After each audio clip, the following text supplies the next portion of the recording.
Di sebuah geria tawang yang megah di kawasan Menteng, Jakarta, seorang asisten rumah tangga berusia 62 tahun bernama Ibu Siti nyaris menjatuhkan sebuah bingkai foto. Pemilik rumah itu adalah Banyu Pramono, seorang konglomerat pimpinan Nusantara Konstruksi yang di usianya yang ke-47 tahun, telah menopang hidupnya dengan selembar foto usang selama 40 tahun. Musim kemarau tahun 1985, di sebuah gang sempit di Kampung Wonokromo, Surabaya. Seorang kakak laki-laki berusia 7 tahun berkata, "Tunggu di sini ya, kakak main bola sebentar. Nanti kakak kembali." Namun, ketika ia kembali, adiknya yang berusia 4 tahun telah tiada. Ibunya meninggal dunia 2 tahun kemudian tanpa pernah menemukan putrinya, dan ayahnya menyusul 3 tahun setelahnya, tenggelam dalam kesedihan dan alkohol. Namun, Ibu Siti mengenal anak perempuan dalam foto itu. Anak perempuan di panti asuhan di Semarang, yang sering kejang sambil terus bergumam, "Kakak pasti datang jemput aku." Apa yang sebenarnya terjadi pada Bintang selama 40 tahun ini?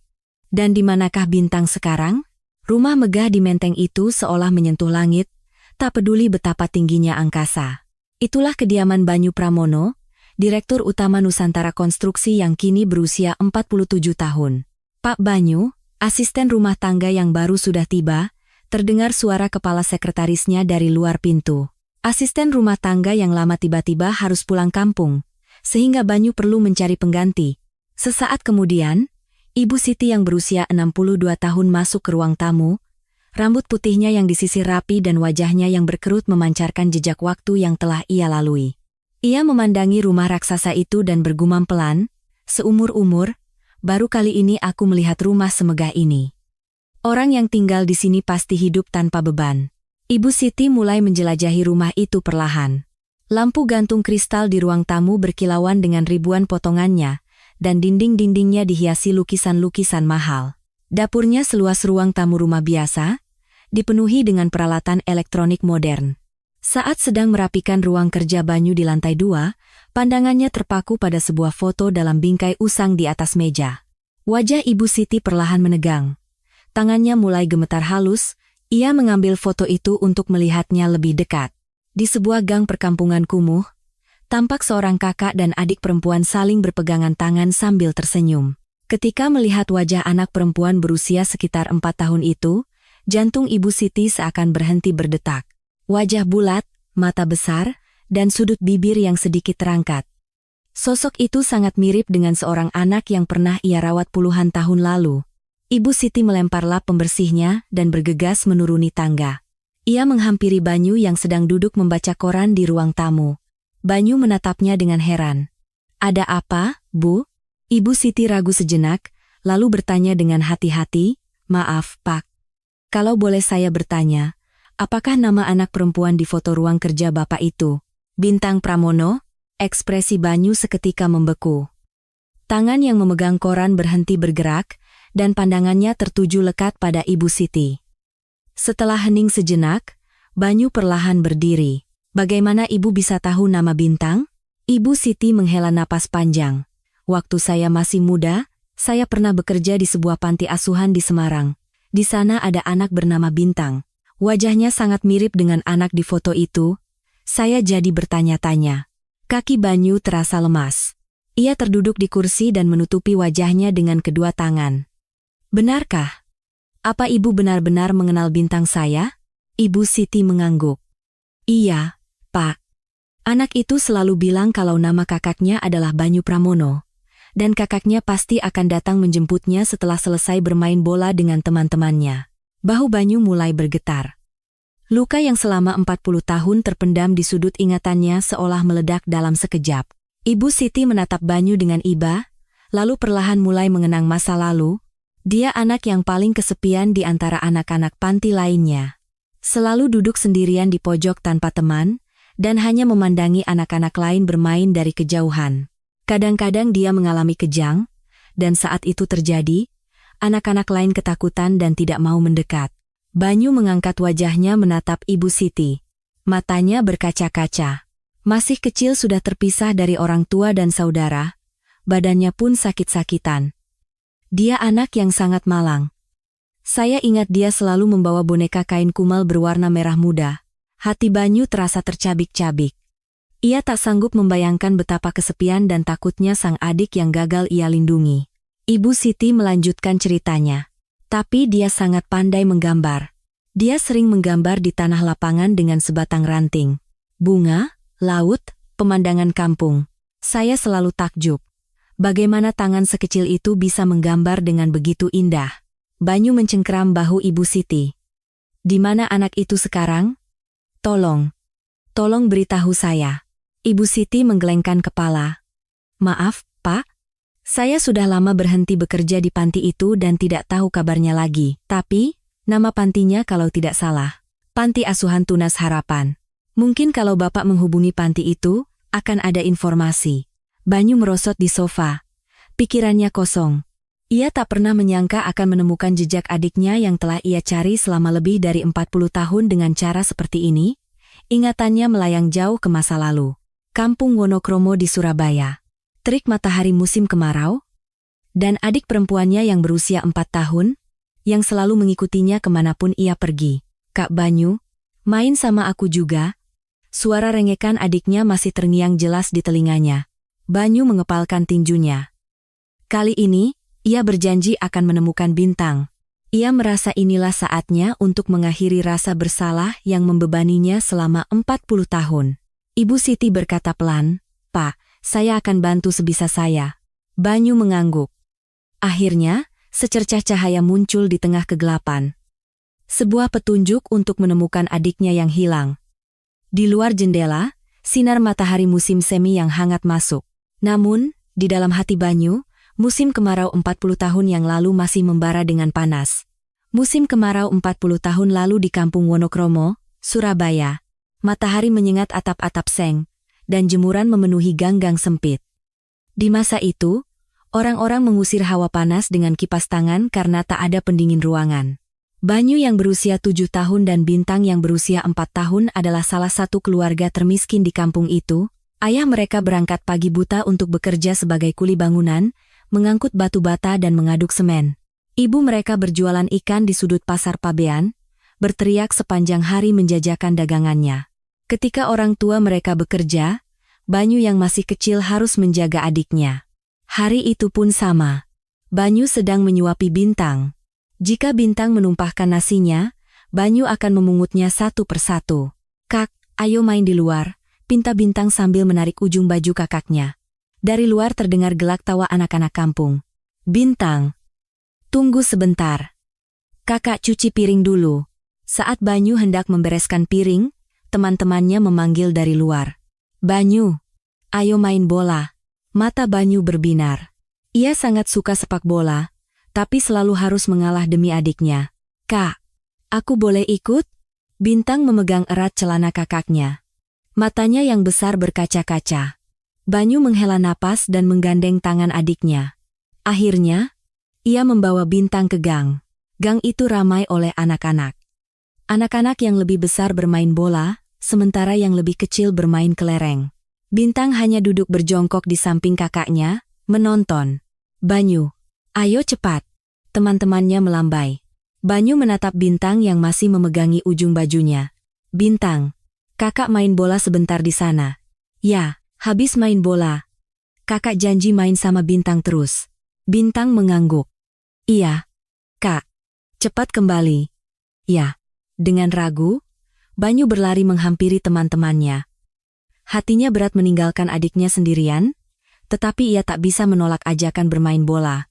Keringat bercucuran deras, tapi Banyu merasa bahagia.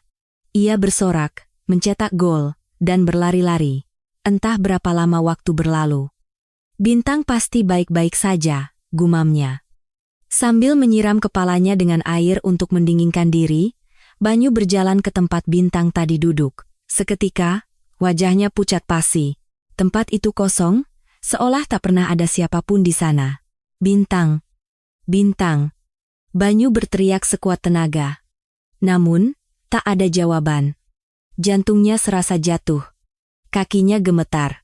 Tadi dia masih di situ, kata seorang temannya, tetapi Banyu sudah berlari.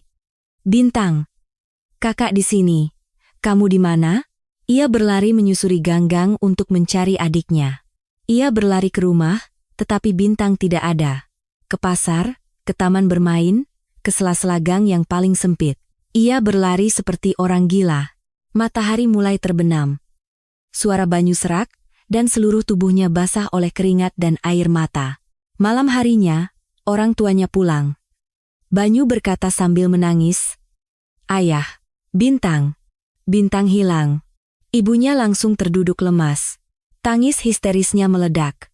"Bintangku, anakku kemana?" Ayahnya segera berlari ke kantor polisi. Para tetangga pun mulai berkumpul untuk membantu mencari Bintang. Polisi datang dan memulai penyelidikan. Saat itulah sebuah fakta aneh terungkap. Pasangan suami istri yang tinggal di sebelah rumah mereka, keluarga Tarno, tiba-tiba menghilang sore itu. Tiba-tiba kabur begitu saja. Mencurigakan sekali, kata seorang ibu tetangga kepada polisi. Akhir-akhir ini mereka sering bertengkar. Suaminya itu terlilit utang rentenir yang sangat besar. Setiap malam selalu terdengar teriakan. Saat itulah Banyu teringat berita mengkhawatirkan yang ia dengar di televisi beberapa hari sebelumnya. Berita tentang maraknya kasus penculikan dan perdagangan anak, dan pemerintah mengimbau agar tidak membiarkan anak-anak sendirian. Ia mengira itu hanya berita, tetapi kini hal itu menimpa dirinya. Seluruh tubuh Banyu kaku. "Bintang, maafkan kakak. Ini semua karena kakak main bola." Banyu bergumam dengan suara bercampur tangis sambil menjambak rambutnya dengan kasar. Sejak hari itu, kehidupan orang tuanya berubah total.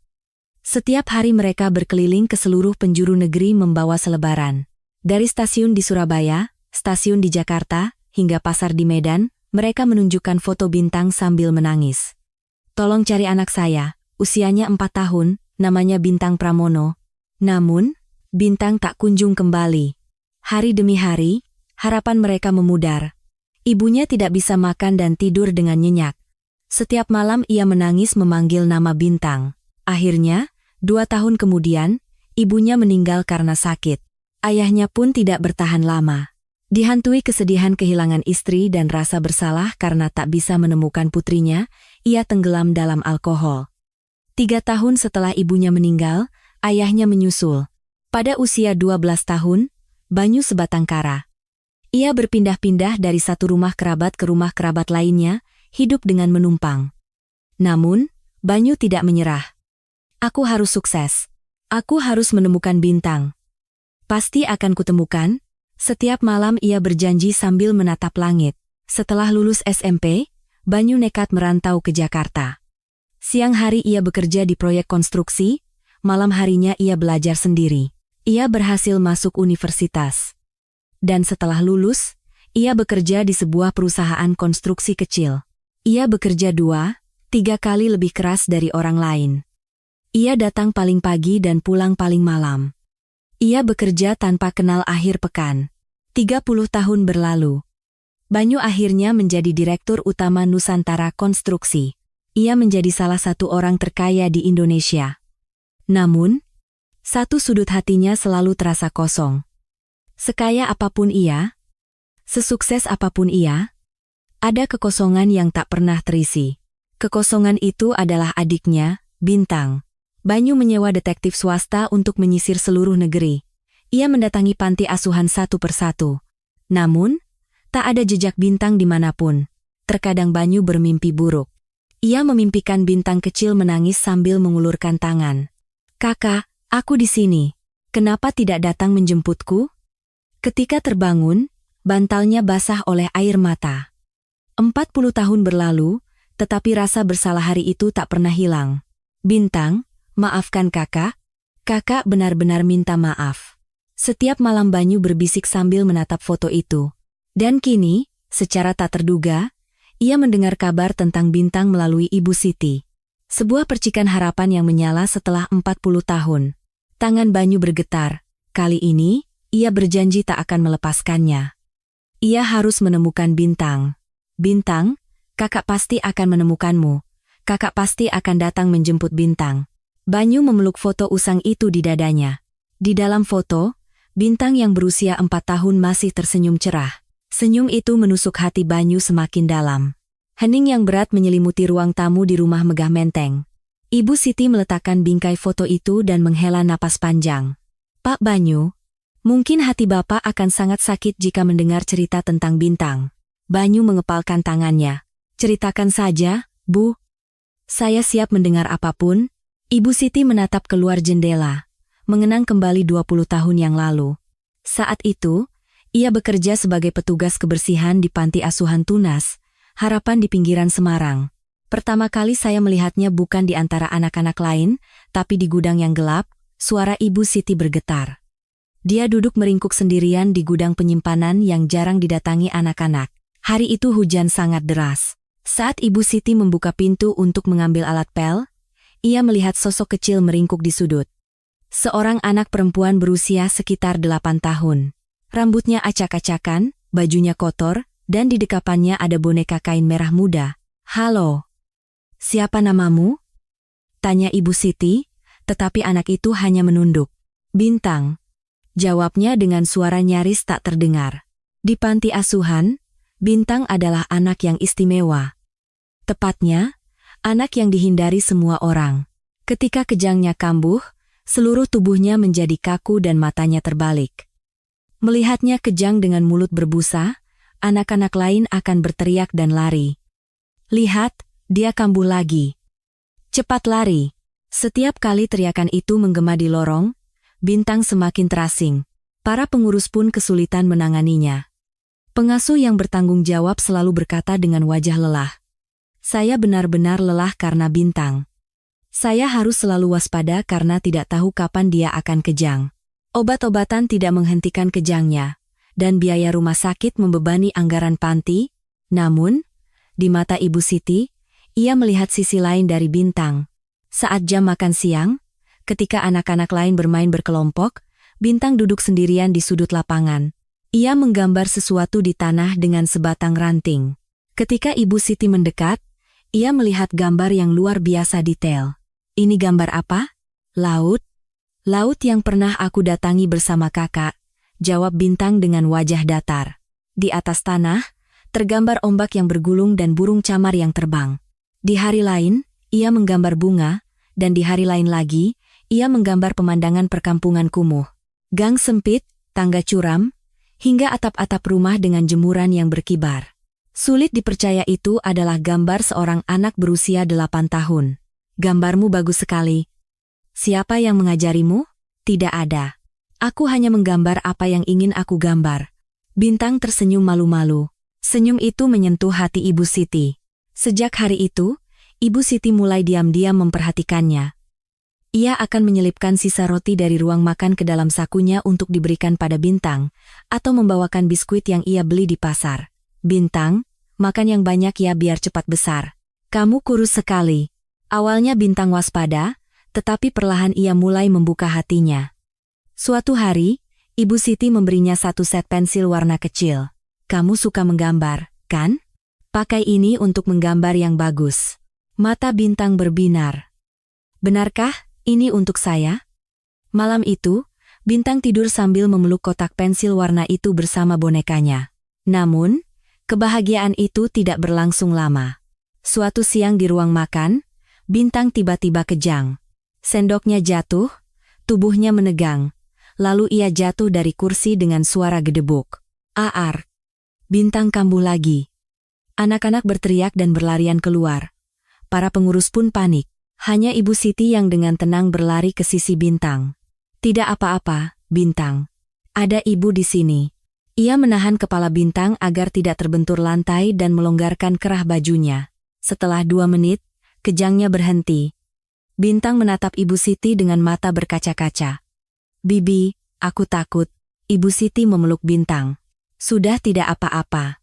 Sudah lewat. Sekarang sudah aman." Ia menepuk-nepuk punggungnya sambil berbisik. Bintang terisak pelan di pelukan Ibu Siti. Biasanya, seberapapun ia diejek, ia tidak pernah menangis. Namun, hanya di pelukan Ibu Siti ia merasa aman untuk menangis. "Dia adalah anak yang tidak pernah membuka hatinya pada siapapun," kata Ibu Siti pada Banyu. "Kehilangan orang tua, dijauhi teman-teman, dan menjadi beban bagi para pengurus. Karena itu, Bintang selalu membawa boneka usang itu. Boneka dari kain merah muda yang sudah kumal. Malam hari ia memeluknya saat tidur, siang hari ia mendekapnya di dada. Ia sepertinya menganggap boneka itu sebagai keluarganya. Satu hal lagi, suara Ibu Siti terdengar sedih. Suatu hari ketika Bintang tidur, bonekanya jatuh ke lantai. Saat saya memungutnya dan membersihkan debunya, saya menemukan sesuatu di bagian dalam boneka itu. Ada nama yang disulam dengan rapi menggunakan benang biru. Bintang Pramono. 3 kata itu tertera dengan jelas. Saat itulah saya yakin. Anak ini punya keluarga.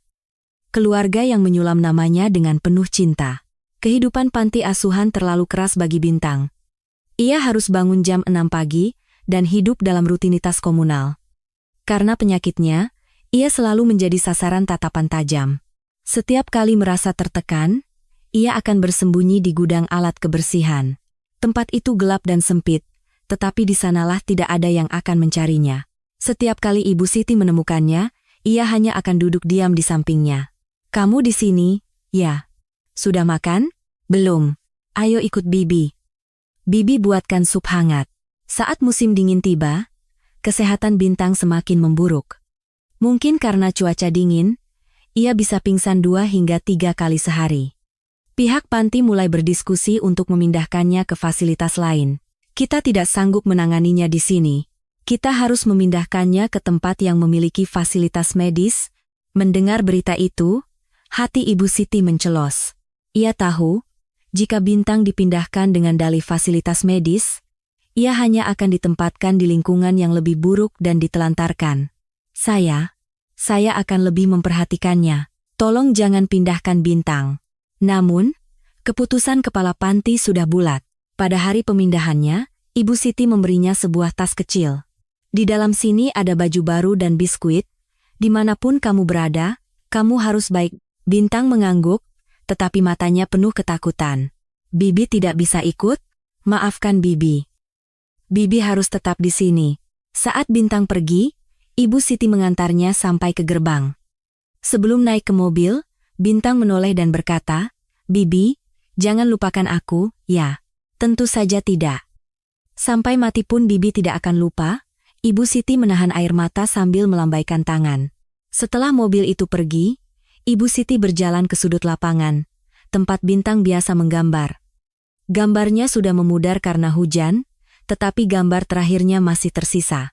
Sebuah rumah besar dan sebuah rumah kecil, serta 2 orang yang saling berpegangan tangan.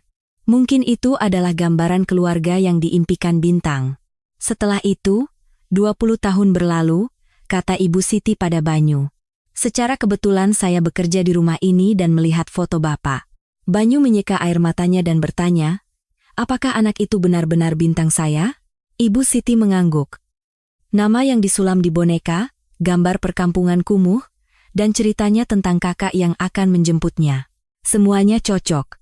Banyu terduduk lemas di kursi. Adiknya yang ia cari selama 40 tahun ternyata pernah berada begitu dekat, menjalani kehidupan yang begitu sepi dan menyakitkan. Bintang. Nama adiknya keluar dari bibirnya. Ibu Siti diam-diam meninggalkan ruangan, memberi Banyu waktu untuk sendiri. Keesokan harinya pukul 5 pagi, Banyu sudah rapi mengenakan setelan jasnya. Ia tidak tidur semalaman setelah mendengar kesaksian Ibu Siti. Sebuah mobil yang disiapkan oleh sekretarisnya sudah menunggu di depan gerbang. "Pak, perjalanan ke Semarang akan memakan waktu sekitar 4 jam. Banyu hanya mengangguk tanpa kata. Di dalam mobil, Banyu membaca berulang kali catatan yang diberikan Ibu Siti, Panti Asuhan Tunas Harapan, Semarang. Bekerja dari tahun 985 hingga 1990. Kertas itu bergetar di tangannya. "Bapak baik-baik saja?" tanya sopir dengan cemas melalui kaca spion. "Tidak apa-apa. Jalan terus." Mereka tiba di Semarang lewat pukul 8 pagi. Lokasi Panti Asuhan Tunas Harapan kini hanyalah puing-puing. Setengah bangunannya telah runtuh, dan sisanya ditutupi tanaman rambat. Angin bertiup menyeramkan melalui jendela-jendela yang pecah. "Ini bekas panti asuhan itu?" gumam sekretarisnya. Banyu dengan hati-hati melangkahi gerbang yang hancur. Ubin pecah berderak di bawah kakinya, bagian dalam bangunan lebih mengenaskan.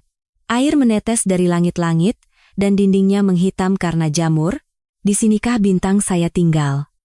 Suara Banyu tercekat. Butuh waktu lama untuk menemukan ruangan yang sepertinya bekas kantor.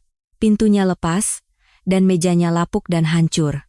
Namun, sebuah lemari arsip dari besi di sudut ruangan masih utuh meskipun berkarat. Sekretarisnya dengan susah payah membuka lemari itu. Di dalamnya ada tumpukan kotak arsip yang penuh debu. Sebagian besar dokumen sudah tidak bisa dibaca.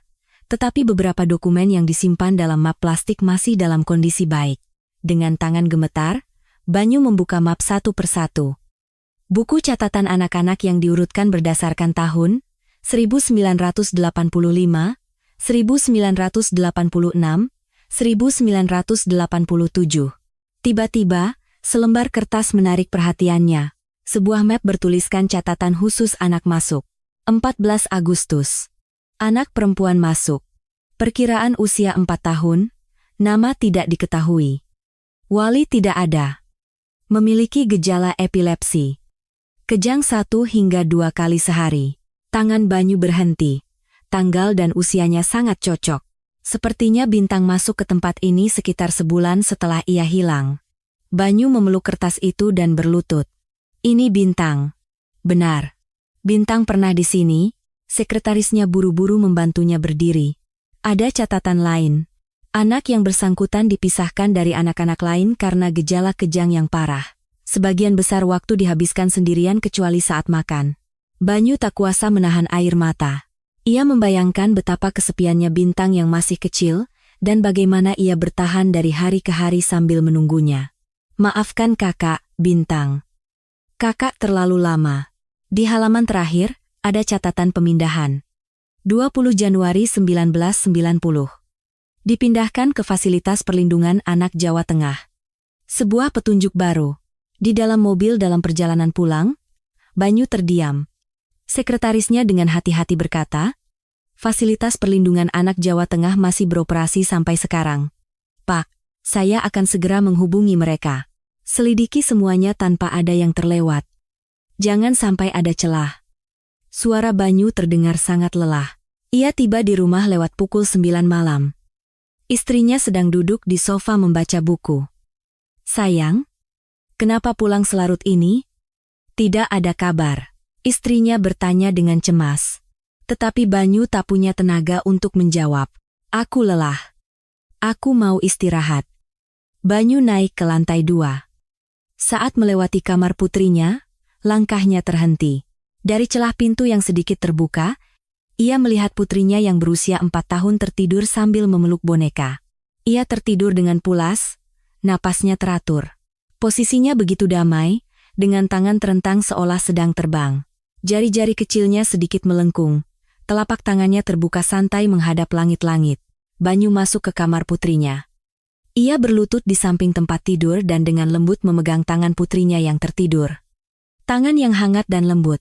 Bintangku juga sekecil ini dulu, gumamnya. Anak yang tak bisa melakukan apapun sendirian. Wajah Bintang yang berusia 4 tahun, seusia putrinya sekarang, terbayang di benaknya. Seolah terdengar suara, kakak, ajak aku juga. Tangan Banyu yang mengelus kepala putrinya berhenti. Sesuatu yang panas membuncah di dadanya. Rasa bersalah yang tak tertahankan menyesakkan tenggorokannya. Bintang, maafkan kakak. Maafkan kakak. Air matanya tak berhenti mengalir. Rasa bersalah yang telah ia pendam selama 40 tahun meledak seketika. Seandainya waktu itu aku tidak meninggalkan Bintang sendirian. Seandainya aku tetap di sampingnya. Penyesalan tak berujung terus menghantuinya. Putrinya menggeliat, merasakan kehadiran seseorang. Banyu buru-buru menyeka air matanya dan keluar dari kamar. Ia bersandar di dinding koridor untuk waktu yang lama sebelum menuju ruang kerjanya. Banyu mengeluarkan foto-foto lama dari laci meja. Foto-foto terakhirnya bersama Bintang. Di gang perkampungan, di pasar, di depan rumah, Bintang selalu menggenggam erat tangan kakaknya. Kau selalu memegang tanganku. Dengan wajah secantik ini, senyum Bintang di foto itu terasa semakin menyakitkan. Malam itu, Banyu tidak tidur sama sekali. Jika ia memejamkan mata, ia melihat Bintang kecil. Jika ia membuka mata, ia melihat kondisi panti asuhan yang mengenaskan. Jam 3, jam 4, jam 5. Hanya suara detak jam yang memecah keheningan malam. Paginya, sekretarisnya menelepon. "Pak, saya sudah berhasil menghubungi Fasilitas Perlindungan Anak Jawa Tengah." "Baik, laporkan. Mereka akan memeriksa catatan mereka." "Saya sudah menjadwalkan kunjungan langsung sore ini." Harapan Banyu kembali menyala. Mungkin di sana ada lebih banyak jejak bintang. Tapi, Pak, ada telepon dari puskesmas juga. "Puskesmas?" "Betul, Pak. Ada catatan bahwa Bintang pernah dibawa ke unit gawat darurat karena kejang. Setelah itu, sepertinya ia dipindahkan lagi ke fasilitas lain." Jantung Banyu kembali berdebar. Ia mengikuti jejak Bintang satu persatu. Fasilitas lain? Apa sudah tahu kemana? "Belum, Pak. Saat itu semua pencatatan masih manual, jadi belum bisa dipastikan. Mungkin butuh waktu." "Baiklah. Laporkan segera jika ada perkembangan baru." Setelah menutup telepon, Banyu menatap keluar jendela. Matahari pagi mulai terbit. Setelah 40 tahun, ia merasa selangkah lebih dekat dengan Bintang. "Tunggu sebentar lagi. Bintang. Kakak pasti akan menemukanmu." Sore itu, setelah mengunjungi Fasilitas Perlindungan Anak, Banyu menuju Surabaya. Sekretarisnya berhasil menemukan seseorang yang sangat penting. Pensiunan detektif yang 40 tahun lalu menangani kasus hilangnya Bintang. Ia kini tinggal sendirian di sebuah apartemen sederhana di kawasan Perak, Surabaya. "Bapak Banyu Pramono, ya?" "Sudah lama saya tunggu." Seorang pria tua berusia akhir 70 kontaan membuka pintu. Punggungnya bungkuk, tetapi sorot matanya masih tajam. "Ayo, silakan masuk. Kita bicara pelan-pelan sambil minum teh." Di ruang tamu yang sempit, tumpukan berkas kasus lama menumpuk, pria tua itu mengambil salah satunya. Tertulis, "Kasus anak hilang, 15 Juli 1985. Kasus ini. Seumur hidup saya, ini adalah kasus tak terpecahkan yang tidak akan pernah saya lupakan," kata pensiunan detektif itu sambil memperbaiki kacamatanya. "Waktu itu, di Kampung Wonokromo, Surabaya, seorang anak perempuan berusia 4 tahun hilang tanpa jejak. Orang tuanya setiap hari datang ke kantor polisi menangis-nangis. Pemandangan itu masih jelas di ingatan saya. Terutama ibunya, hampir seperti kehilangan akal sehat. Setelah itu, apa tidak ada perkembangan sama sekali?" Suara Banyu bergetar. Pensiunan detektif itu menggelengkan kepala. "Secara resmi, kami tidak bisa menangkap siapapun. Tidak ada satupun bukti. Tapi, saya tahu siapa yang membawa anak itu." Mata Banyu terbelalak. Pasangan suami istri itu. Keluarga Tarno. Mereka tetangga satu gang dengan orang tua bapak, kan? Pria tua itu mengeluarkan selembar foto dari dalam map. Wajah pasangan di foto itu samar-samar ia ingat. Pria tetangga yang sering ia sapa saat ayahnya berangkat kerja. Dan wanita tetangga yang kadang mengobrol dengan ibunya saat pergi ke pasar. "Iya, saya ingat. Mereka tinggal di gang yang sama." Pria tua itu menghela napas panjang. Hari mereka menghilang adalah hari yang sama saat Bintang hilang. Dari situasinya, siapapun pasti akan curiga. Tapi tidak ada bukti. Tidak ada saksi mata, tidak ada barang bukti. Hanya kecurigaan kuat di dalam hati. Banyu mengepalkan tinjunya. "Kenapa? Kenapa mereka membawa Bintang kami?" Pria tua itu berhenti sejenak dan menatap Banyu. "Apa yang akan saya katakan ini hanyalah pemikiran saya, dugaan saya, tapi maukah Bapak mendengarnya?" Banyu mengangguk. "Tolong ceritakan." "Saya siap mendengar semuanya. Akar masalahnya adalah utang." Suara pria tua itu merendah. "Orang bernama Tarno itu bangkrut setelah usahanya gagal, dan ia dikejar-kejar oleh rentenir. Utangnya membengkak seperti bola salju, sampai ia tidak sanggup lagi membayarnya." Banyu menatapnya tak percaya. "Jadi, mereka mengambil Bintang kami." "Betul. Waktu itu adalah masa di mana segala macam tindakan ilegal merajalela. Jual beli manusia terjadi secara diam-diam. Terutama anak-anak yang sehat, dan anak perempuan dihargai lebih mahal. Kalau dipikir-pikir sekarang, dunia saat itu benar-benar mengerikan." Amarah Banyu memuncak. Wajahnya memerah. "Kurang ajar. Bagaimana mereka bisa melakukan itu?" Tangannya gemetar hebat. Pria tua itu melanjutkan ceritanya. Rencana mereka akhirnya gagal. Saat Bintang dipindahkan, ia mengalami kejang di tengah jalan.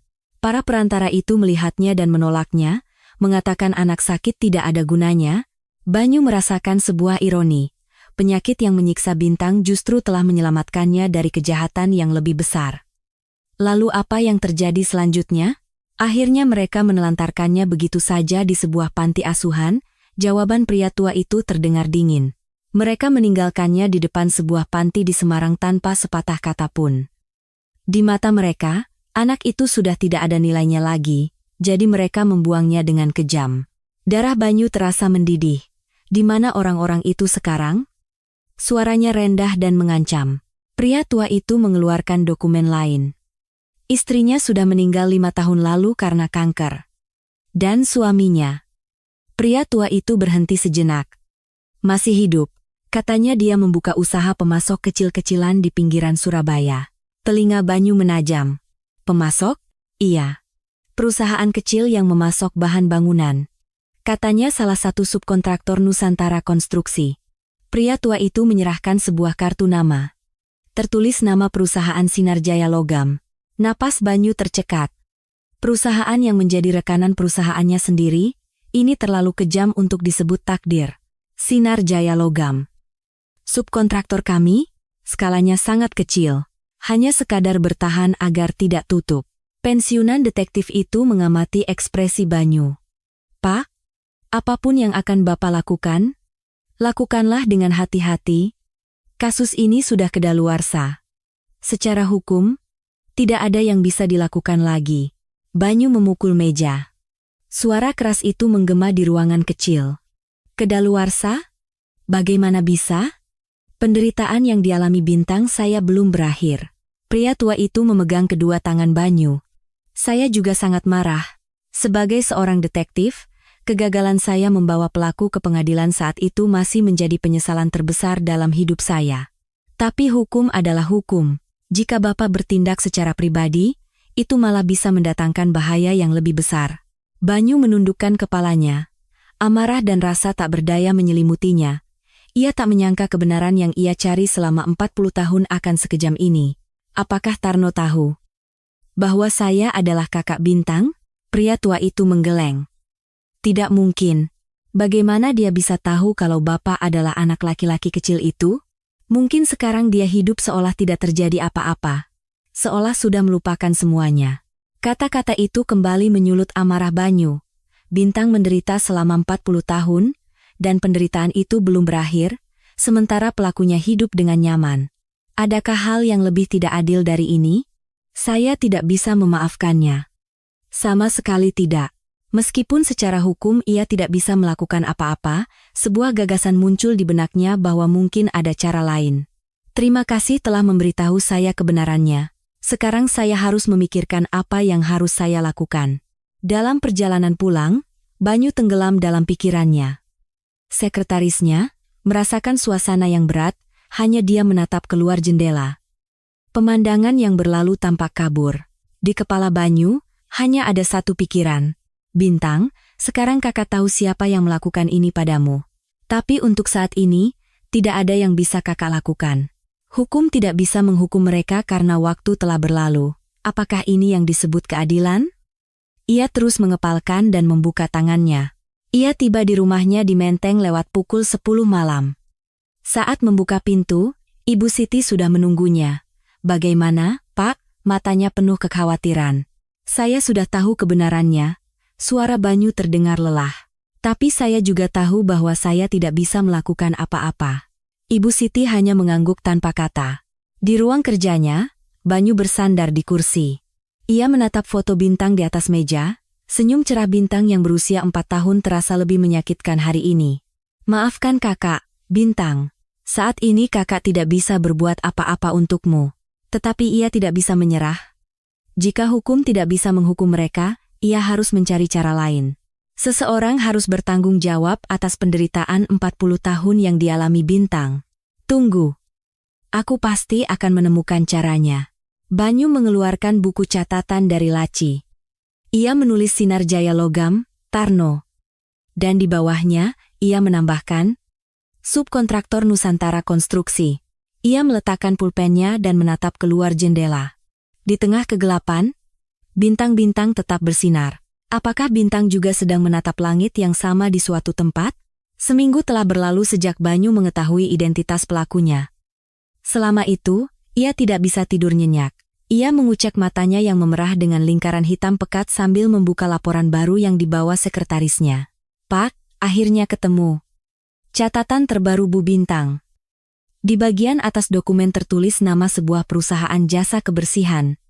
Bersih Sejati Servis. Perusahaan itu adalah subkontraktor yang membersihkan gedung Nusantara Konstruksi. Tangan Banyu mulai gemetar. Bintang bekerja? Di gedung kita? Sekretarisnya mengangguk. Dia bekerja selama 3 tahun. Dari 2018 hingga 2021. Tapi katanya dia akhirnya dipecat karena sering sakit. Hati Banyu hancur berkeping-keping. Berada begitu dekat, tetapi ia tidak menyadarinya, setiap hari berada di gedung yang sama, tetapi mereka tidak saling mengenali. Bagaimana mungkin? Suaranya tercekat. Ibu Siti berkata pelan. Setelah catatan panti asuhan, jejaknya tidak menentu. Pak. Sulit melacak perpindahannya hanya dari dokumen.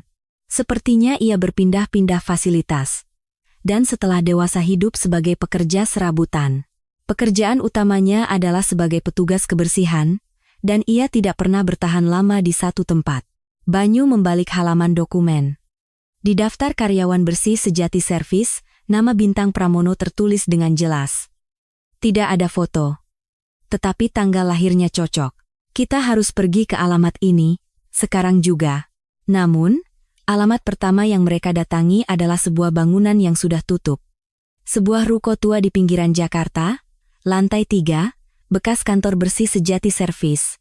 Pintunya terkunci rapat, dan kaca jendelanya hanya dilapisi debu. Seorang warga yang lewat bertanya dengan penasaran, "Cari apa, Pak?" "Di sini sudah lama kosong. Katanya bangkrut 3 tahun lalu, gaji karyawan saja tidak bisa dibayar." Banyu menatap bangunan kosong itu sejenak. Ia memejamkan mata dan menarik napas dalam-dalam, berusaha menenangkan diri. Rasa putus asa karena kehilangan jejak lagi menyelimutinya, tetapi ia tidak bisa menyerah. Ibu Siti yang duduk diam di kursi depan hanya menyodorkan sebotol air mineral. "Terima kasih," kata Banyu setelah minum seteguk. "Sekretaris, cari data perusahaan yang lebih lengkap, terutama catatan kerja karyawan atau rekaman video. Kalau ada." Beberapa hari kemudian, sekretarisnya membawa sebuah hard disk tua. "Saya dapatkan ini dengan susah payah dari mantan karyawan bersih sejati servis." Katanya berisi rekaman video kerja internal di Nusantara Konstruksi dari tahun 2019 hingga 2021. Direkam untuk tujuan pengawasan. Dengan tangan gemetar, Banyu memutar video itu. Kualitasnya tidak bagus, tetapi terlihat sosok orang-orang yang sedang membersihkan koridor. Di antara mereka, seorang wanita yang sangat kurus dan kecil menarik perhatiannya. Ia membungkuk sambil membersihkan lantai. "Itu orangnya." Banyu mendekatkan wajahnya ke layar. Ketika wanita itu mengangkat kepalanya, napas Banyu seakan berhenti.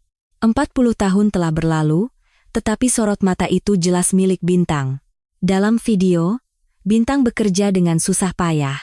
Kadang-kadang ia berhenti mengepel dan menatap kosong ke ujung koridor. Setiap kali itu terjadi, ia meraba-raba sesuatu yang tergantung di pinggangnya. Setelah diperbesar, benda itu tampak seperti secarik kain usang. Boneka. Dia masih menyimpan boneka itu. Mata Banyu berkaca-kaca.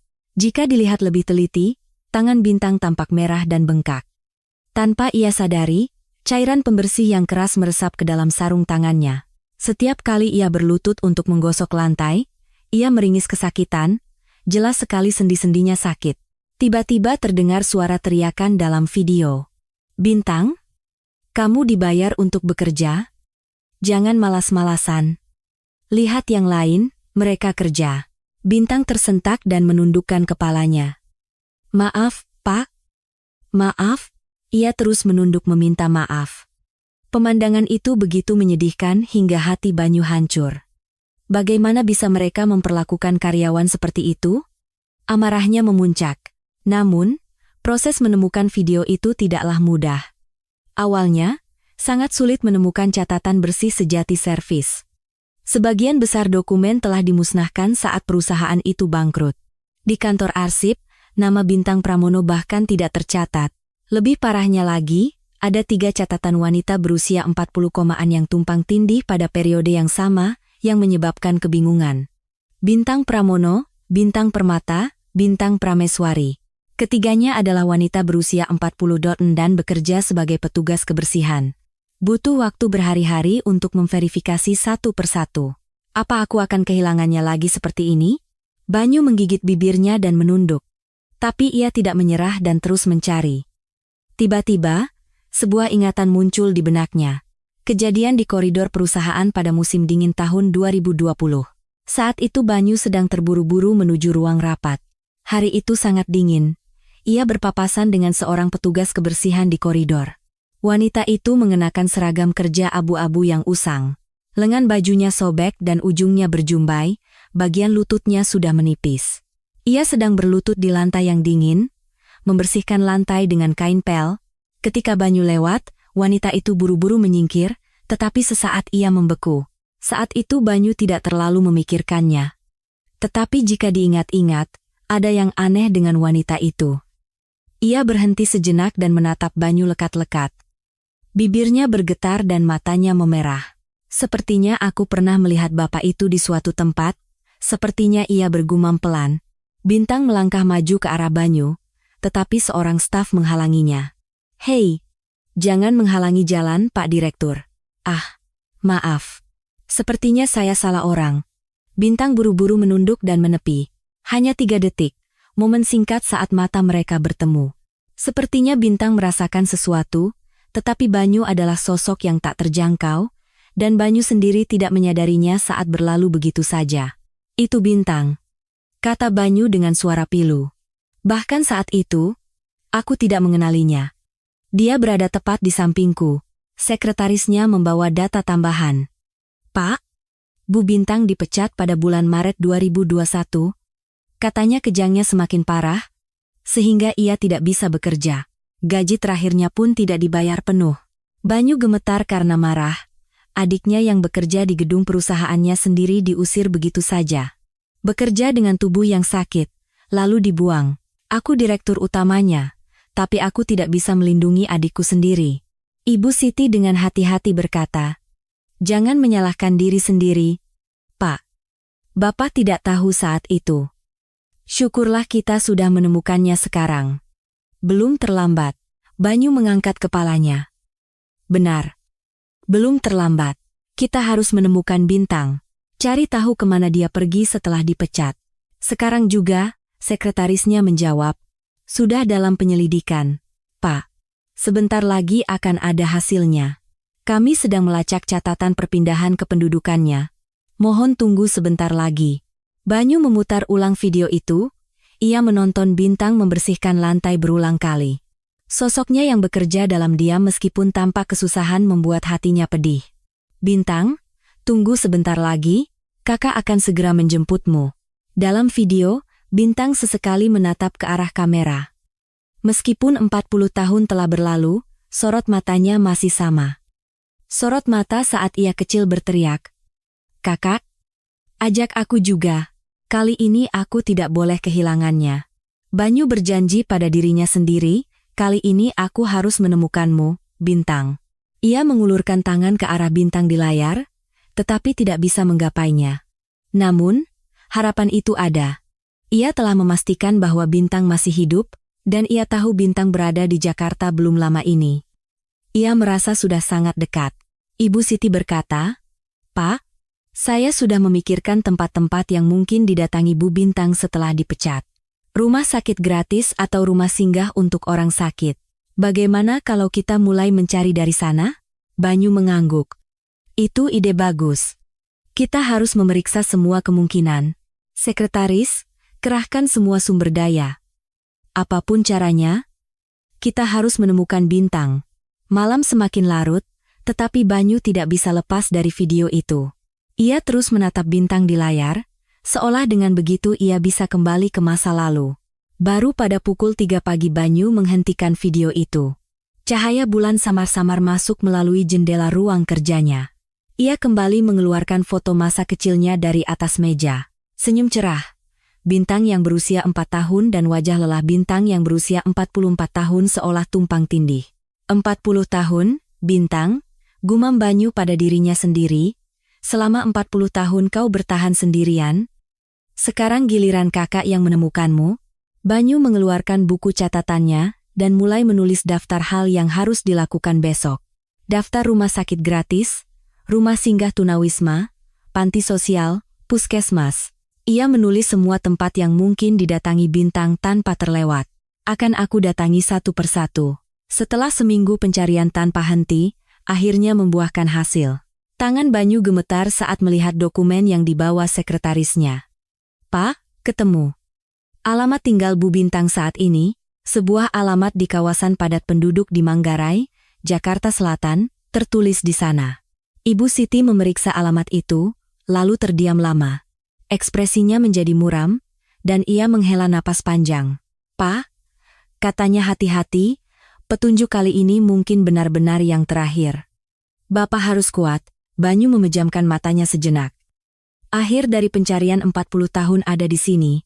Ia membuka matanya dan menjawab dengan tegas, aku tetap harus pergi. Apapun keadaannya, aku akan menerimanya. Aku tidak akan kehilangannya lagi. Sebuah sedan mewah berwarna hitam memasuki gang sempit. Lingkungan itu dipadati oleh rumah-rumah kontrakan tua yang saling berdempetan. Kabel listrik kusut seperti jaring laba-laba di tiang-tiang, dan tumpukan kantong sampah terlihat di setiap sudut. Pemandangan yang sangat kontras dengan kemegahan Menteng. Di sini, Pak, sekretarisnya menghentikan mobil di depan sebuah bangunan, sebuah rumah susun tua berlantai 5. Lantai satunya adalah semi-basement, dengan separuh jendelanya terkubur di bawah tanah. Banyu turun dari mobil dan menatap bangunan itu. Catnya mengelupas dan dindingnya retak-retak, pintu masuk utamanya berkarat dan berderit. Bintang tinggal di sini, tangga menuju semi-basement curam dan sempit. Langit-langitnya rendah, membuatnya harus menunduk. Dindingnya berbau jamur dan lantainya lembab. Ia berdiri di depan pintu paling ujung, kamar nomor 103. Di depan pintu ada sepasang sepatu usang. Sepatu kets yang berlubang dan solnya sudah tipis. Tidak ada papan nama, dan kotak suratnya penuh dengan brosur. Banyu mengangkat tangan untuk mengetuk, tetapi berhenti. Permisi? Tidak ada jawaban. Ia mengetuk sekali lagi, tetapi tidak ada suara dari dalam.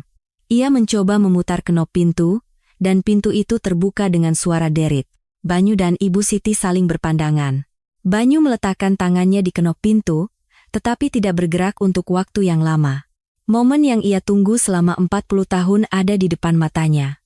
Tetapi ia takut pada kenyataan di balik pintu itu. Di lorong yang sunyi, hanya terdengar napas Banyu yang terengah-engah. Jantungnya berdebar begitu kencang hingga ia sesak napas. Telapak tangannya berkeringat dan kakinya gemetar. Ibu Siti bertanya dengan cemas, "Bapak tidak apa-apa?" Banyu mengangguk. Seolah telah membulatkan tekad, ia mendorong pintu itu hingga terbuka. Dengan suara derit, pintu terbuka dan menampakkan sebuah kamar yang gelap dan sempit. Kamar itu lebih kecil dari yang ia bayangkan. Luasnya mungkin tidak lebih dari 15 meter persegi. Dari jendela hanya terlihat kaki orang yang lalu lalang, dan sinar matahari nyaris tidak masuk. Dindingnya menguning dan ada bekas rembesan air di langit-langit. Namun, yang mengejutkan, kamar itu tertata rapi, tempat tidur kecilnya rapi, dan lantainya bersih. Di salah satu sudut, beberapa potong pakaian tergantung dengan teratur. Terlihat jejak usaha untuk mempertahankan martabat di tengah kemiskinan. Pandangan Banyu terpaku pada sebuah meja kecil di samping tempat tidur. Di sana, tergeletak sebuah boneka usang. Kain merah mudanya sudah pudar menjadi nyaris abu-abu, dan beberapa bagiannya dijahit ulang. Tetapi jelas sekali boneka itu dirawat dengan baik. Dengan tangan gemetar, ia mengambil boneka itu. Ia membaliknya dan melihat sesuatu yang disulam di bagian dalam. Dengan benang biru, tertulis huruf-huruf yang rapi, Bintang Pramono. Dan di sampingnya, ada bekas jahitan dengan benang warna lain yang ditambahkan. Benang biru yang sama dengan yang pernah Banyu sulamkan untuk adiknya. 40 tahun telah berlalu, tetapi benang itu masih ada. Air mata Banyu mengalir deras. Kau menyimpan boneka ini selama 40 tahun. Suaranya bergetar. Ia memeluk boneka itu erat-erat di dadanya, seolah masih bisa merasakan kehangatan tubuh Bintang. Ketika ia menoleh ke dapur, hatinya semakin pedih. Di atas wastafel kecil, tumpukan kantong obat menumpuk. Obat epilepsi, pereda nyeri, obat maag, obat tidur. Jumlah obat yang harus diminum setiap hari sepertinya lebih dari 10 jenis. Ia membuka kulkas dan mendapatinya hampir kosong. Hanya ada sedikit sambal, sebotol kecap, dan 2 butir telur. Di lemari, hanya ada beberapa bungkus mie instan dan garam, jejak kehidupan yang dijalani dari hari ke hari dengan susah payah terlihat jelas. Ia menoleh ke dinding dan melihat sebuah gambar yang tergantung di sana. Sebuah gambar sederhana yang dibuat dengan pensil di atas kertas. Gambar itu menampilkan pemandangan perkampungan kumuh, gang sempit, rumah-rumah papan yang berdempetan, atap dengan jemuran, dan di tengah gang, 2 anak yang saling berpegangan tangan. Seorang kakak laki-laki dan seorang adik perempuan yang tersenyum cerah. Banyu mendekati gambar itu. Di bawahnya, tertulis dengan huruf kecil, "Gang rumah kita. Kakak dan aku." Tulisannya tidak rapi, tetapi dibuat dengan sungguh-sungguh. Kau ingat semuanya. Kaki Banyu lemas. Ia jatuh terduduk di lantai. Ibu Siti buru-buru membantunya, tetapi Banyu tidak bisa berdiri. Bintang. Ia terisak sambil memeluk boneka itu erat-erat. Inikah waktu yang hilang di antara kita? 40 tahun. Sudah 40 tahun kita berpisah. Dengan melihat sekeliling kamar itu, ia bisa melihat kehidupan Bintang. Bangun di pagi hari, minum obat, menyeret tubuhnya yang sakit untuk bekerja, pulang di malam hari dan makan sendirian, lalu tidur sambil memeluk boneka. Memikirkan Bintang yang menanggung semua itu sendirian setiap hari, ia merasakan sakit yang luar biasa. Ibu Siti berkata pelan, "Pak, ada sesuatu lagi di sini."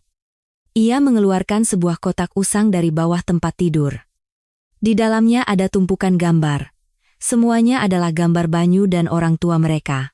Yang paling menyakitkan bagi Banyu adalah kenyataan bahwa sosok kakak laki-laki dalam gambar-gambar itu tetaplah anak laki-laki berusia 7 tahun.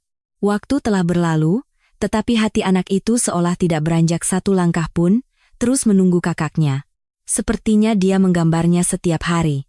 Menunggu kakaknya yang tak kunjung kembali, mata Ibu Siti berkaca-kaca. Banyu membalik gambar-gambar itu satu persatu. Kerinduan Bintang tertuang jelas di atas kertas. "Kakak, aku rindu.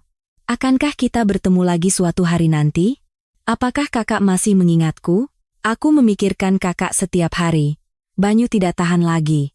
Ia memeluk gambar-gambar itu di dadanya dan menangis terseduh-seduh. Kekayaan dan ketenaran yang ia bangun seumur hidupnya tidak ada artinya saat itu.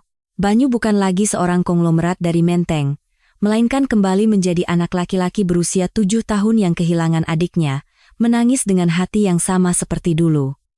"Maafkan kakak, Bintang. Kakak terlalu lama." Terdengar suara langkah kaki dari luar. Langkah yang pelan dan berat, suara langkah menuruni tangga semakin dekat. Banyu menahan napas dan menatap pintu. Langkah itu berhenti di depan pintu. Seseorang mendorong pintu itu pelan. Dan pada saat itu, mata Banyu dan Bintang bertemu. Sesuatu yang tak terlukiskan oleh kata-kata melintas di antara mereka. Wajah yang seumur hidup hanya bisa disentuh dalam hati, kini berdiri di depan mata, sebuah kenyataan yang sulit dipercaya hingga sulit untuk bernapas. Seolah waktu yang panjang melepaskan genggamannya pada mereka. 40 tahun seakan lenyap dalam sekejap. "Bintang," panggil Banyu dengan suara bergetar. Mata Bintang terbelalak. Suara kakaknya yang tak pernah kembali. Selama 40 tahun, ia tidak pernah sekalipun menyerah untuk mendengar suara itu lagi. Wanita yang berdiri di ambang pintu itu sangat kurus. Sulit dipercaya usianya 44 tahun, ia tampak begitu kecil dan rapuh. Seragam kerjanya yang berwarna abu-abu tampak kebesaran, dan wajahnya pucat. Tetapi sorot mata itu jelas milik Bintang. "Bintang," panggil Banyu sekali lagi. Bibir Bintang bergetar. Ia menatap Banyu dengan ekspresi tak percaya. Kakak," ketika Banyu melangkah maju, Bintang mundur selangkah. Ia sepertinya tidak bisa membedakan antara mimpi dan kenyataan. "Benarkah? Ini benar-benar kakak?" Sebenarnya, hari itu Bintang merasa tidak enak badan. Sejak pagi ia demam dan seluruh tubuhnya terasa sakit. Saat bekerja membersihkan, ia sering merasa pusing dan harus bersandar di dinding. Mandornya menyuruhnya pulang lebih awal, jadi ia pulang 2 jam lebih cepat dari biasanya. Menuruni tangga pun terasa berat. Ia harus berpegangan pada dinding untuk turun, dan ia mendapati pintu rumahnya terbuka. Ia takut ada pencuri, tetapi suara yang terdengar dari dalam tidak asing. Dan saat membuka pintu, ia melihat orang yang berdiri di sana dan napasnya seakan berhenti. Bintang. Ini kakak. Banyu Pramono. Banyu perlahan mendekat. Di tangannya, ia memegang boneka usang itu. Air mata mulai mengalir di pipi Bintang. Kakak? Benar-benar kakakku. Suaranya tercekat. Nama yang ingin ia panggil selama 40 tahun. Orang yang hanya bisa ia temui dalam mimpi, kini berdiri di depan matanya. Banyu merentangkan tangannya. Kemarilah, Bintang. Bintang melangkah maju dengan terhuyung-huyung. Tetapi pada saat itu, tubuhnya oleng. Bintang! Banyu berlari dan menangkap Bintang. Bintang jatuh pingsan di pelukan kakaknya. Tubuhnya panas seperti api. Bintang! Bintang! Sadarlah! Banyu mengguncang tubuh Bintang, tetapi ia tidak sadarkan diri. Napasnya berat dan wajahnya memerah. Sekretaris. Cepat panggil ambulans. Cepat. Ambulans tiba dalam 10 menit. 10 menit itu terasa seperti 10 jam. Banyu memeluk Bintang erat-erat dan tidak melepaskannya. Tidak apa-apa, Bintang. Kakak sudah datang. Sekarang semua akan baik-baik saja. Petugas medis memindahkan Bintang ke tandu. Anda walinya, silakan ikut naik. Banyu naik ke ambulans sambil terus memegang erat tangan Bintang. Ibu Siti dan sekretarisnya mengikuti dengan mobil. Di dalam ambulans, tim medis memberikan pertolongan pertama. Suhu 42 derajat. Ada gejala pneumonia juga. Sepertinya akibat kekurangan gizi dan kelelahan ekstrem. Banyu tidak bisa melepaskan tangan Bintang. Sesampainya di unit gawat darurat rumah sakit, tim medis bergegas datang. Kondisi pasien kritis. Kami akan segera melakukan penanganan. Bintang dibawa masuk ke ruang gawat darurat, dan Banyu harus menunggu di luar. Ia berjalan mondar-mandir dengan cemas. Hanya menatap jam. 1 jam berlalu, 2 jam berlalu. Akhirnya, seorang dokter keluar. Anda walinya? Pasien sudah melewati masa kritisnya. Kaki Banyu terasa lemas. Untungnya penanganan berjalan lancar. Tapi, ekspresi dokter itu menjadi muram. Sepertinya pasien sudah lama tidak mendapatkan perawatan yang layak. Ada gejala epilepsi dan kondisi gizinya sangat buruk. Hati Banyu terasa hancur. Apakah dia akan baik-baik saja ke depannya? Dia butuh istirahat yang cukup, asupan gizi, dan perawatan rutin. Mungkin akan butuh waktu, tetapi dia bisa pulih. Bintang dipindahkan ke kamar perawatan VVIP. Banyu duduk di kursi di samping tempat tidur, menjaganya.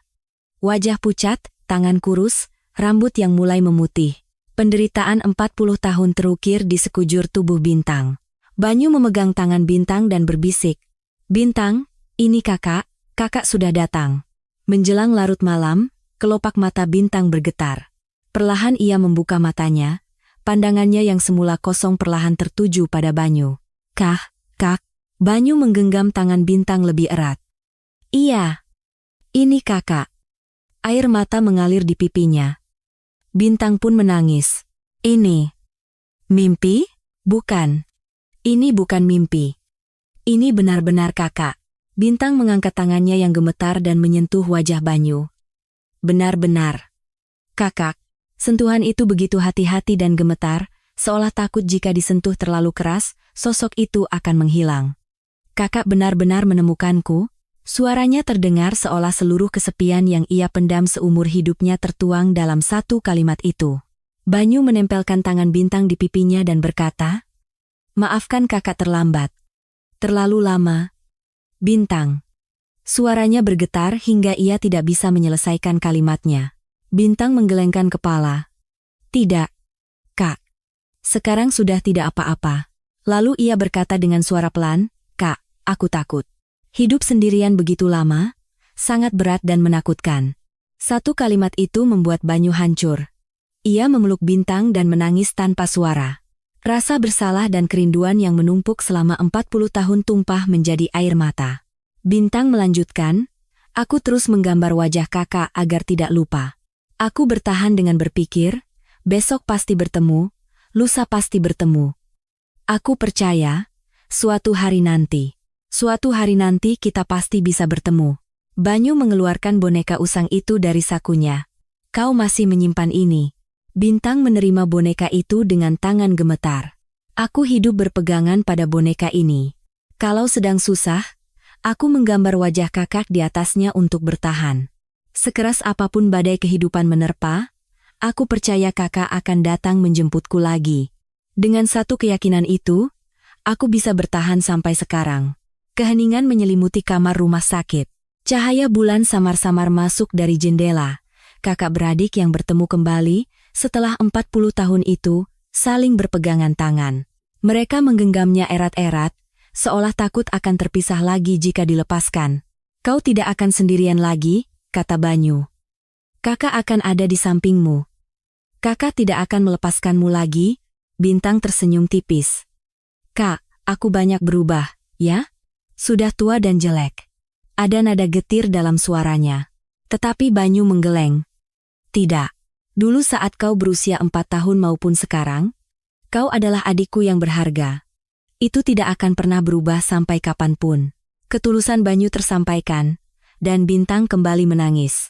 Ibu Siti masuk ke kamar dengan pelan. Matanya memerah melihat Bintang. Bintang, apa kau ingat Bibi? Bintang menatap Ibu Siti. Setelah berpikir sejenak, matanya membelalak. Bibi. Bibi dari panti asuhan? Iya. Ini Bibi. Ibu Siti yang dulu di panti asuhan Semarang. Ketiganya saling berpelukan dan menangis dalam diam. Menjelang subuh, Bintang tertidur. Banyu masih memegang tangannya. Ia menatap wajah Bintang yang tertidur pulas dan berpikir, ini baru permulaan. Kakak akan mengembalikanmu ke tempatmu yang seharusnya. Di luar jendela, fajar mulai menyingsing. Malam panjang selama 40 tahun telah berakhir, dan pagi yang baru dimulai. Bagi Banyu dan Bintang, kini ada hari esok yang akan mereka jalani bersama. Itu saja sudah cukup, dan ia sangat bersyukur. Seminggu telah berlalu sejak Bintang dirawat di rumah sakit. Kondisinya sudah jauh lebih baik, tetapi masih terlalu dini untuk pulang. Banyu setiap hari datang ke rumah sakit untuk menjaga Bintang. Hari itu, saat Bintang tertidur, Banyu sedang menerima telepon di koridor. Pak, sudah saya konfirmasi, kata sekretarisnya. Benar perusahaan itu milik Tarno. Terdaftar sebagai subkontraktor tingkat ketiga di perusahaan kita. Tangan Banyu menegang. Pria yang 40 tahun lalu menculik Bintang. Perusahaan yang ia kelola ternyata memiliki hubungan bisnis dengan perusahaannya. Apakah ini takdir yang kejam? Atau sebuah kesempatan untuk balas dendam? Besok kita ke sana, suara Banyu dingin. Pak? Kita harus bergerak hati-hati. Aku tahu. Aku sudah punya rencana, jangan khawatir, perkataan Banyu yang tegas membuat sekretarisnya terdiam. Keesokan paginya, Banyu menuju sebuah kawasan industri kecil di pinggiran Surabaya. Kantor Sinar Jaya Logam berada di sebuah bangunan tua berlantai 2. Papan namanya berkarat, dan di tempat parkir hanya ada sebuah truk tua. Terlalu kumuh untuk disebut sebagai subkontraktor Nusantara Konstruksi. Saat ia membuka pintu kantor, seorang pria berusia akhir 60 kontalan sedang duduk. Tarno terkejut melihat Banyu.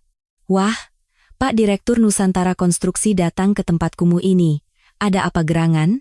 Ia buru-buru berdiri dan menyapa. Banyu menatapnya dengan dingin. Pak Tarno? Kita pernah bertemu 40 tahun yang lalu? Kan? Wajah Tarno pucat pasi. 40 tahun yang lalu? Maksud Bapak apa? Ya, 15 Juli 1985.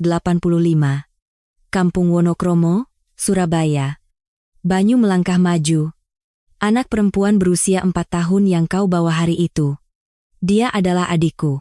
Tarno mundur dengan wajah ngeri. Kakinya gemetar hingga ia terduduk di lantai. Namun, ia segera mengubah ekspresinya seolah tidak terjadi apa-apa. Waktu itu, saya juga tidak punya pilihan lain. Demi bertahan hidup, rasanya membunuh orang pun bisa saya lakukan. Tapi, Bukankah itu semua sudah berlalu? Kata-kata itu nyaris meledakkan amarah Banyu. Ia mengepalkan tinjunya dan menahan diri. Sudah berlalu? Mungkin bagimu itu sudah berlalu. Tapi Bintang menderita selama 40 tahun, Tarno mengalihkan pandangannya. Kasusnya juga sudah kedaluarsa, kan? Secara hukum tidak ada masalah. Lagi pula, saya juga sudah lama menderita karena rasa bersalah. Sikapnya yang santai membuat Banyu semakin murka. Rasa bersalah? Karena itu kau berbisnis dengan perusahaan kami? Suara Banyu rendah dan mengancam. Kau mengajukan kerjasama meskipun tahu bahwa Nusantara Konstruksi adalah perusahaanku, kan? Tarno menunduk, tetapi tidak ada tanda-tanda penyesalan. Banyu berbalik dan berkata untuk terakhir kalinya, jika hukum tidak bisa menghukummu, maka akan ada cara lain. Apapun yang terjadi nanti, jangan salahkan aku. Terimalah balasan atas apa yang telah kau lakukan pada adikku. Kembali ke kantor, Banyu segera mengadakan rapat direksi. Kepala tim hukum, kepala tim pengadaan, dan kepala tim manajemen risiko, silakan duduk. Suasana tegang menyelimuti ruang rapat. Ekspresi Banyu berbeda dari biasanya. Hentikan semua transaksi dengan sinar jaya logam. Kepala tim hukum terkejut. Pak, pemutusan kontrak mendadak bisa menimbulkan masalah hukum. Proses dengan alasan kualitas kerja yang tidak memenuhi standar. Buktinya pasti cukup, kepala tim pengadaan mengangguk.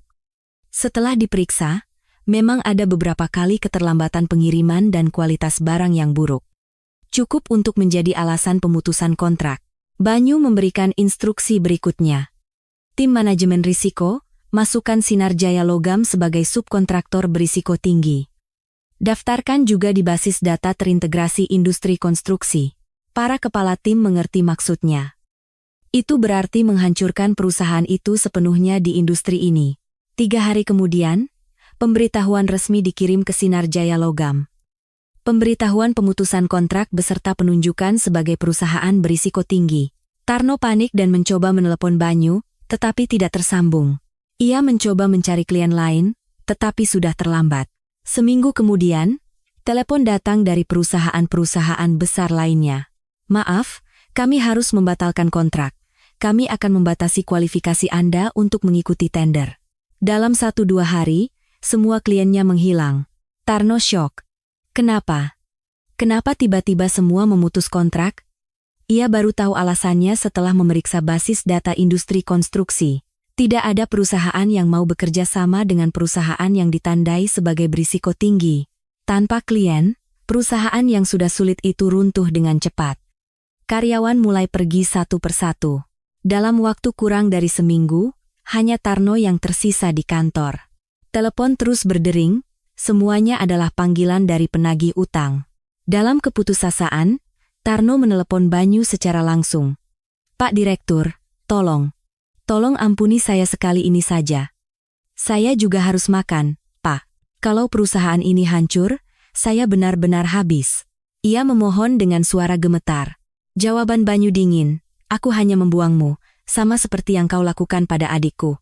Sama seperti kau membuang Bintang 40 tahun yang lalu. Telepon terputus. Tarno, dengan harapan terakhir, pergi ke Menteng. Ia tiba di depan gerbang rumah Banyu pukul 10 malam. Hujan turun rintik-rintik. Pak Direktur. Pak Banyu Pramono. Teriak Tarno di depan gerbang. Petugas keamanan mencoba menghalanginya, tetapi ia berlutut. Tolong selamatkan saya sekali ini saja. Dari ruang kerjanya di lantai 2, Banyu menatap keluar jendela, ia melihat sosok Tarno yang berlutut di tengah hujan. Bintang juga ditelantarkan seperti itu 40 tahun yang lalu. Sendirian tanpa ada yang peduli. Pak Direktur, saya juga harus hidup. Teriakan Tarno tenggelam oleh suara hujan. Tolong ampuni saya sekali saja. Namun, Banyu menutup tirai dan berbalik. Petugas keamanan mengangkat Tarno. Anda harus pergi sekarang. Sebelum kami panggil polisi. Tarno diseret keluar dalam keadaan hancur. Ia masih berteriak-teriak di luar gerbang untuk waktu yang lama, tetapi tidak ada yang keluar. Banyu duduk sendirian di ruang kerjanya. Mendengarkan suara hujan di luar, ia bergumam, sekarang kau juga tidak punya tempat untuk pergi. Rasakanlah keputusasaan yang dirasakan Bintang, meskipun hanya seujung kuku. Keesokan harinya, Banyu pergi ke rumah sakit. Bintang sedang duduk di dekat jendela, menggambar. Ketika Banyu masuk, ia tersenyum cerah. Kakak datang? Banyu duduk di samping Bintang. Ia tidak menceritakan perihal Tarno. Tidak perlu membuka kembali luka lama Bintang. Namun, Bintang sepertinya sudah tahu. Kak, kata Bintang pelan. Orang itu. Sekarang sudah tidak apa-apa. Banyu menatap Bintang dengan terkejut. Suster memberitahuku. Katanya ada yang datang mencariku. Mata Bintang berkaca-kaca. Awalnya, aku berpikir kalau bertemu lagi dengan orang itu, aku tidak akan tinggal diam. Tapi sekarang, sudah tidak apa-apa. Karena aku sudah bertemu kakak, Banyu memegang tangan Bintang. Adiknya, setelah melalui penderitaan 40 tahun, justru memilih untuk memaafkan. Hatinya terasa begitu sakit sekaligus bangga. Bintang, kau sungguh. Aku tahu apa yang kakak lakukan untukku. Bintang menggenggam erat tangan Banyu. Terima kasih. Terima kasih sudah marah dan membalaskan dendam untukku. Banyu mengangguk. Sekarang, mari kita pikirkan masa depan kita saja. Waktu kita terlalu singkat untuk mengejar 40 tahun yang hilang. Sinar matahari masuk melalui jendela. Hujan kemarin telah berhenti, dan langit cerah terbentang. Hukuman atas kejahatan telah datang, meskipun terlambat, dan amarah yang terpendam di hati Banyu perlahan mereda. Sinar matahari sore yang damai memenuhi kamar rumah sakit. Bintang kembali menggambar, dan Banyu tersenyum menatap adiknya. Saat itu adalah hari yang hangat di bulan April. Setelah 2 bulan dirawat, kondisi Bintang sudah jauh membaik. Jalan setapak di depan rumah sakit dipenuhi oleh bunga sakura yang mekar penuh, membentuk sebuah terowongan. Bintang dan Banyu berjalan perlahan di jalan setapak itu, membicarakan masa kecil mereka. Kak, ingat tidak? Di bukit belakang kampung kita dulu juga ada pohon sakura, kata Bintang sambil menatap kelopak bunga merah muda. Ibu sering membuatkan nasi bungkus dan kita piknik di sana. Aku selalu mengikuti kakak kemanapun. Banyu tersenyum dan mengangguk. Benar. Kalau kau tidak bisa mengikutiku karena kakimu pendek, aku akan menggendongmu. Aku ingat aku sering mengeluh kau berat. Keduanya tertawa seolah kembali ke masa 40 tahun yang lalu. Di tangan Bintang ada sebuah buku sketsa. Selama di rumah sakit, ia mulai menggambar lagi. Gambar-gambarnya sangat detail dan indah. Duduk di bangku di bawah pohon sakura, Bintang mulai menggambar. Goresan pensilnya yang mensketsa kelopak bunga yang berjatuhan tampak sangat profesional. Penderitaan 40 tahun telah membuat bakatnya semakin dalam dan menyentuh. Banyu menatap Bintang dengan bangga. Tante. Tante. Terdengar suara kecil dari kejauhan. Putri Banyu yang berusia 4 tahun berlari sambil digandeng ibunya. Tante. Gambarkan aku juga. Bintang memangku keponakannya dan memberinya pensil. Nah, pegang seperti ini, lalu pelan-pelan buat lingkaran. Ia memegang tangan kecil keponakannya dan menggambar bersama. Garis-garis yang tidak beraturan tetapi dibuat dengan sepenuh hati muncul di atas kertas. Tante, aku pintar, kan? Tanya anak itu dengan mata berbinar. Iya, pintar sekali. Putri kecil ini memang berbakat. Pujian Bintang membuat anak itu tertawa riang. Selama sebulan terakhir, Bintang mengajari keponakannya menggambar di kamar rumah sakit. Awalnya dari bentuk-bentuk sederhana, lalu berlanjut ke bunga, pohon, dan awan. Anak itu sangat menyukai waktu yang ia habiskan bersama tantenya. Nanti kalau sudah besar, aku mau menggambar lebih bagus dari tante. Pernyataan lantang anak itu membuat semua orang tertawa. Bintang mengelus kepala keponakannya sambil berharap anak ini tidak akan pernah mengalami penderitaan yang sama sepertinya. Saat itu, Ibu Siti datang membawa sekeranjang buah. Ia bukan lagi asisten rumah tangga mereka, tetapi sudah seperti keluarga dan sering berkunjung. Rupanya semua ada di sini. Wajahmu cerah sekali, Bintang. Senyum lega terukir di wajah Ibu Siti. Bibi, terima kasih. Kalau waktu itu Bibi tidak memberitahu kakak, Bintang memegang tangan Ibu Siti. Ibu Siti menggeleng. Inilah yang namanya takdir. Kalaupun bukan Bibi, kalian pasti akan bertemu suatu hari nanti. Setelah hening sejenak, Ibu Siti berkata, Bibi mau pulang ke Semarang. Banyu dan Bintang terkejut. Apa maksud Bibi? Bibi harus tetap bersama kami. Ibu Siti tersenyum lembut. Sisa hidupku, aku ingin tinggal di kampung halaman. Nanti Bibi akan sering main ke sini. Seminggu kemudian, Banyu membawa Bintang ke Semarang, ke lokasi bekas panti asuhan Tunas Harapan yang kini tinggal puing. Di antara bangunan yang runtuh dan ilalang, terlihat jejak masa lalu. Bintang menatap tempat itu untuk waktu yang lama. 5 tahun aku tinggal di sini, suara Bintang bergetar. Banyu merangkul bahu adiknya.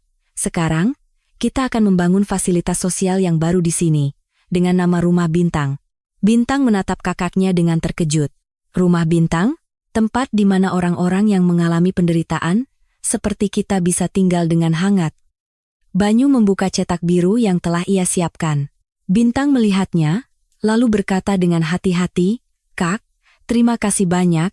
Setelah menarik napas sejenak, ia melanjutkan, "Tapi, sekarang aku ingin mandiri." Banyu menatap adiknya dengan heran.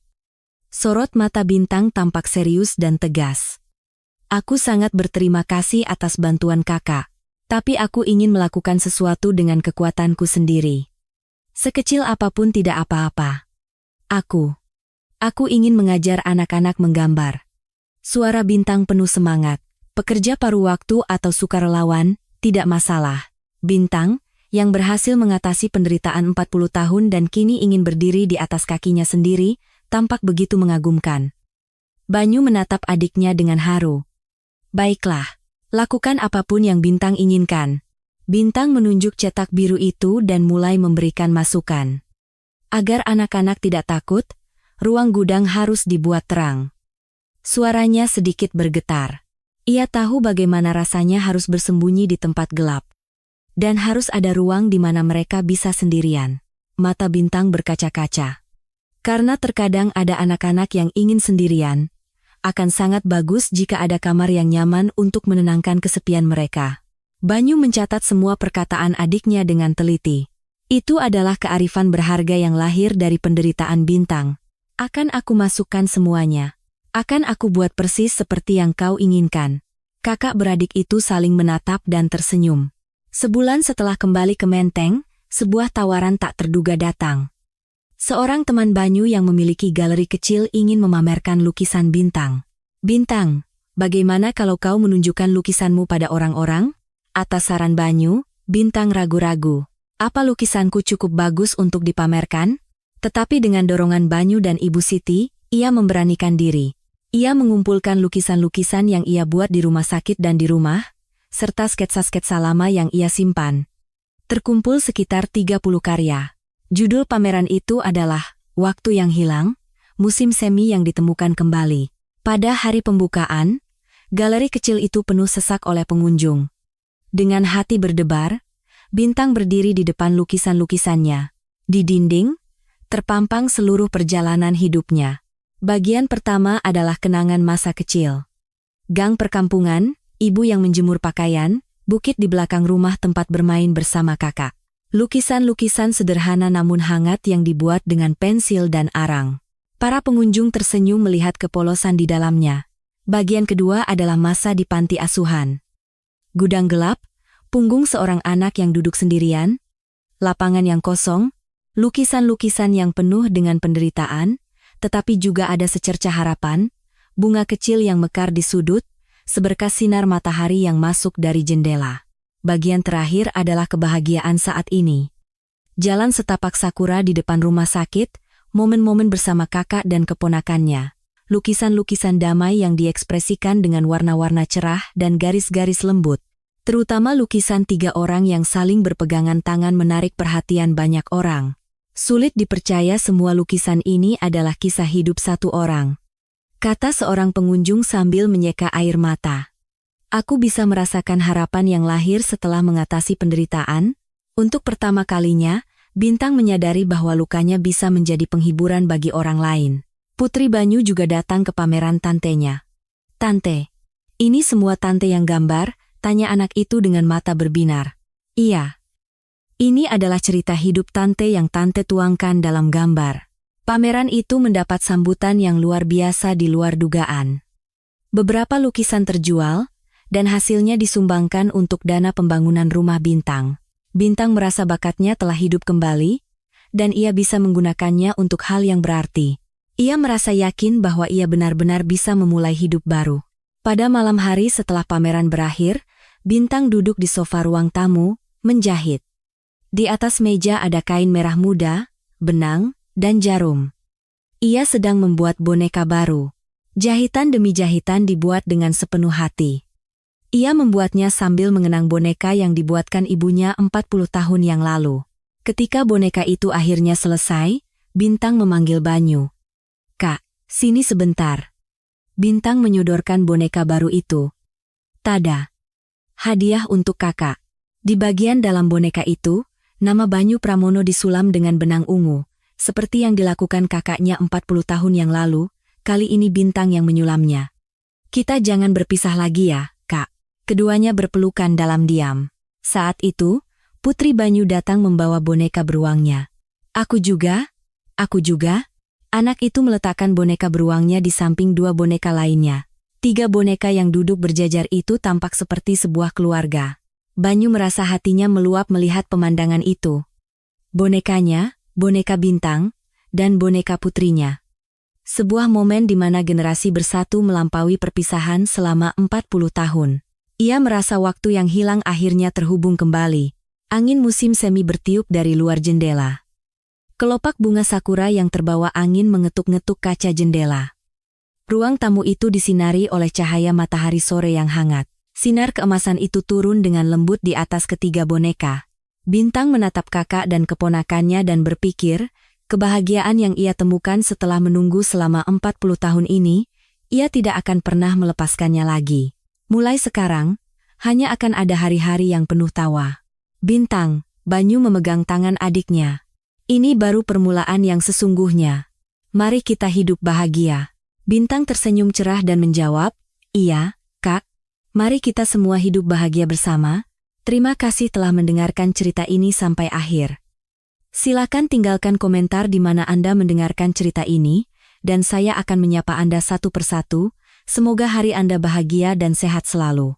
Sampai jumpa di cerita berikutnya. Jangan lupa untuk berlangganan dan menyukai. Ini adalah sebuah cerita yang sehangat sinar mentari.